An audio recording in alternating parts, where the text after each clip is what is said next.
ปล่อยใจให้เบาลงเหมือนเจ้าอินทรีแดงที่หยุดนิ่งไม่ใช่เพราะเหนื่อยแต่เพราะกำลังมองแสงสุดท้ายอย่างชื่นชมดวงอาทิตย์ตกช้าๆแต่มันคงเช่นเดียวกับเส้นทางของเรา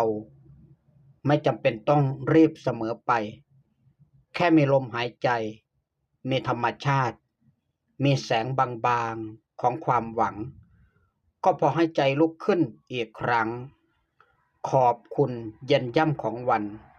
ขอบคุณเจ้าอินทรีแดงเพื่อนเดินทางผู้ซื่อสัตย์